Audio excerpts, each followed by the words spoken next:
আওয়ামী লীগ নেতাদের নিয়ে বিশেষ তালিকা করছে পুলিশ। সদর দপ্তরের নির্দেশে বিশেষ এই কাজটি করছে পুলিশের গোয়েন্দা বিভাগ, ডিবি ও এসবি শাখার সদস্যরা। সংশ্লিষ্ট সূত্র জানিয়েছে, গুরুত্বপূর্ণ মামলার পলাতক আসামিদের গ্রেফতার ও গ্রেফতারকৃত আসামিদের জামিন আইনি প্রক্রিয়ায় ঠেকাতে কেন্দ্রীয়ভাবে এই তালিকা তৈরি করা হচ্ছে।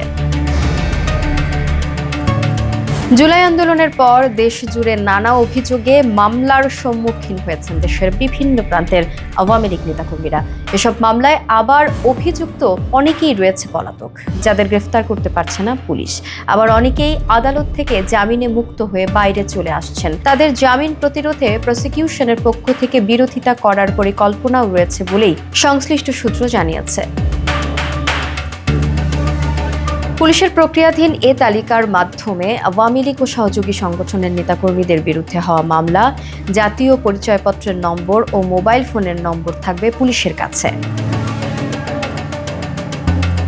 জানা গেছে, জুলাই আগস্টে সংগঠিত সহিংসতার ঘটনায় সারা দেশে প্রায় 2100 মামলা হয়েছে, যে মামলাগুলোতে মোট আসামির সংখ্যা 1,25,000। তাদের বেশিরভাগের বিরুদ্ধেই হত্যার অভিযোগ আনা হয়েছে বলে জানা গেছে। এসব আসামিদের অনেকেই গ্রেফতার হলেও কিছুদিন কারাভোগের পর জামিনে মুক্তি পাচ্ছেন বলে আদালত ও পুলিশ সূত্র জানিয়েছে।